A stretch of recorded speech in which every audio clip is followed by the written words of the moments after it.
Hello fellow grower, magandang araw po. In this video, ang topic naman natin ay itong isang magandang halaman para maging houseplant. At ito, ang tawag dito, popularly known as devil's backbone. Actually, marami itong pangalan, depende sa lugar na kung saan siya nakatanim. Halimbawa, tinatawag din yan na Japanese poinsettia, Persian ladder, sleeper plant. Sa ibang lugar, tinatawag din siya na zigzag plant. At marami pang ibang pangalan. So ito, popular ito na house plant, both indoor and outdoor. Pwede siyang mag-thrive. Halimbawa, kahit na indoor, basta maliwanag yung kinalalagyan niya. Pero syempre, mas gusto pa rin niya yung nasa labas, outdoor, na kung saan siya ay nakakatanggap ng maraming oras ng liwanag ng araw. At gaya na nakikita mo, isang dahilan kaya nagagandahan ng tao sa kanya ay dahil dito sa kanyang variegated na dahon. So normally yan, white and green ang kulay niyan. Ayan. Pero pagka ganitong itong sa akin, pag pumasok na itong ganitong medyo malamig ang panahon, nagkakaroon na ng shade ng pink. Pink yung kanyang dahon. Ayan. Wala siyang shade ng pink nung panahon na tag-araw. Ngayong medyo lumalamig ang panahon, ayan, nagumpisa na siya. So, in this video, i-share ko sa iyo kung paano paramihin itong devil's backbone. Madali lang naman na paramihin ito. Pinakamadali dito ay yung cuttings. Alright? So, kuha tayo ng cuttings. Sa pagpili ng cuttings, pipili lang tayo nung mataba. Para malaki ang tsansa na siya ay ating mapaugat. At ito nga pala, bukod sa nagkukulay pink yung dahon itong aking devil's backbone, meron din ngayon nagkukulay dilaw. Yeah. White, green, yellow, and then meron pink. Pipili tayo ng mataba. At ito, yung pagkuha ng cuttings natin, pwedeng sa side ka kumuha. Basta magulang na yung kukunin mo. Yan. Pero dito, prefer ko na kumuha ng cutting sa lead stem. Yung tipong tumataas. Yan, kagaya niya. Ang taas nitong dalawang ito. So, kukuhanan ko ito ng cuttings. Kumuha lang tayo. Mga 5 to 6 inches. Hanggang 7 inches po pwede. Yan.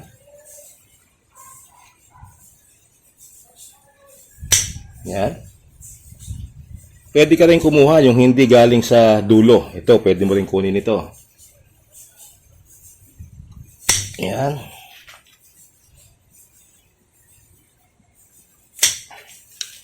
Ayan. Itong cuttings ng devil's backbone, meron siyang dagta. Ayan, At pagka medyo maselan, sensitive yung iyong balat, ay huwag mong hayaan na pumatak sa balat mo ito, lalo na doon sa manipis na parte ng iyong balat kasi pwede kang ma-irritate. Alright? So, sa pagtataniman naman, nga pala, bago itanim itong devil's backbone, pwede munang patuyuin mo siya ng mga 2-3 araw para magkalos yung kanyang cut dito sa ilalim.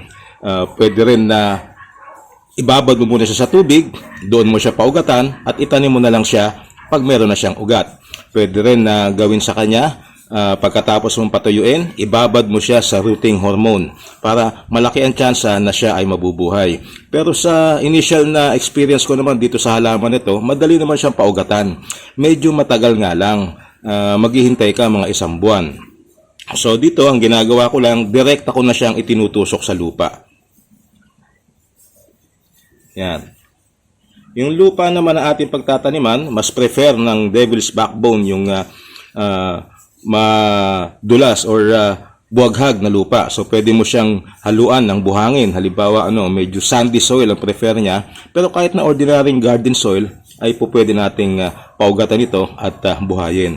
So, itutusok mo lang siyang ganyan. Yan. Ipitin mo siya ng lupa para siya pirming nakatayo. Bawasan natin siya ng konting dahon. Magtira lang tayo ng isa. Halimbawa, ayan. Pwede rin na walang dahon yan. Kaya lang napansin ko medyo matagal mag-ugat pagka walang dahon yung itinanim. So ito naman yung kanyang may talbos. Bawasan lang ng dahon na ganyan. Pwede rin bawasan yung haba niya kung sa medyo mahaba. Yan. So kada tanggal mo ng dahon sa kanya, pag nahawakan, meron siyang dagta.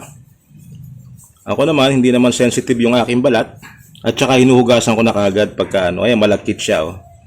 So ibaon lang natin ganyan. Mga 2 inches na pagkakabaon sa kanya. Ipitin.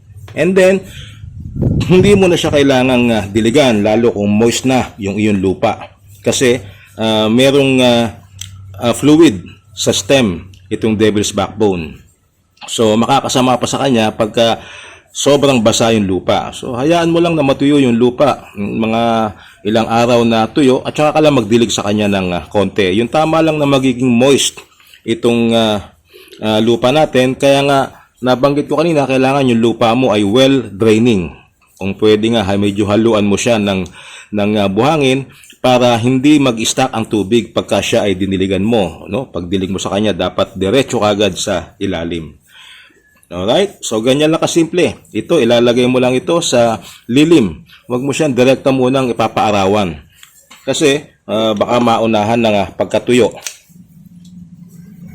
Bawasan natin ng dahon.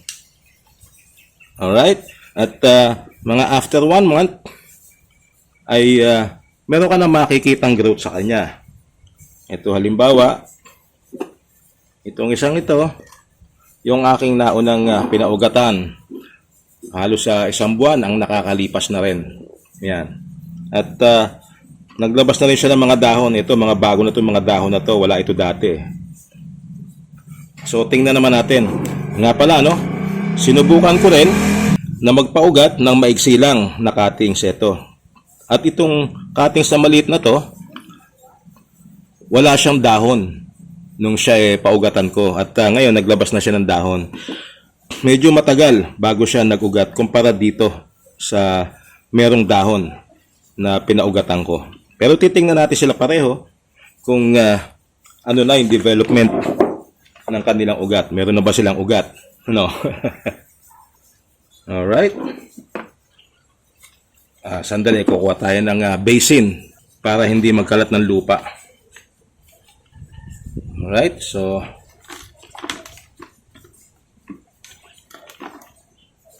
ayan, may mga ugat na siya. Ito po ay pagkatapos ng mga 1 buwan. Itong maliit, ayan, although nag-down siya, kakaunti, oh. Napakaigsi pa ng kanyang dahon na ugat na lumabas, ayan, oh. Napakaliit pa. Nagdahon na siya, pero yung ugat niya nag-uumpisa pa lang. Samantalang itong itinanim ko na meron siyang dahon, ayan, ang dami niyang ugat, oh. At take note, ito yung meron talbos sa dulo. Hindi ito galing sa gitna na pareho nito. Pero, ang sabi ko nga ito, yan, ganyang kaigsi lang siya, at the same time, wala siyang dahon. So, sinubukan ko lang. Mag-uugat din siya, kaya lang mas matagal. Kumpara dito sa may dahon, tapos medyo mahaba. Yan. Alright. Balik lang natin uli siya.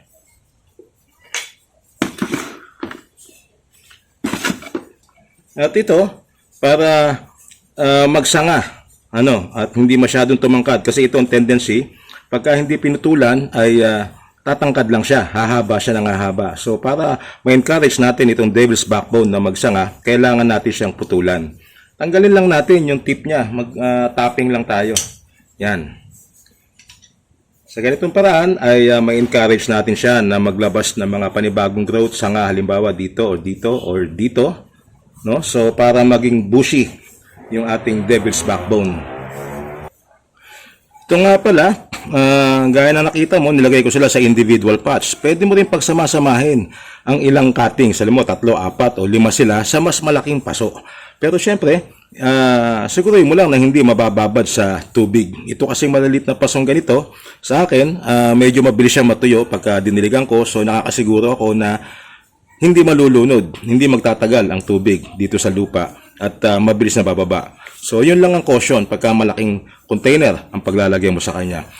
Ang kaganda sa malaking container pagka nabuhay lahat ay magandang tingnan yung iyong tanim. Pero itong ganitong individual pots, pwede rin naman. At pagka nag-ugat na sila, kagaya ng isang ito, pwede ko silang ilipat sama-sama sa mas malaking container, kagaya nitong pinanggalingan.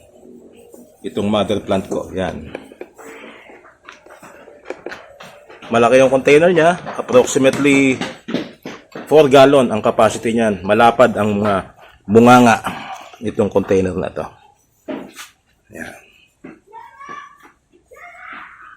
So kung gusto mo magkaroon ng house plant na medyo colorful, magandang tingnan, pwede kang humanap nito sa mga plant nurseries na malalaki at makakabili ka ng Devil's Backbone.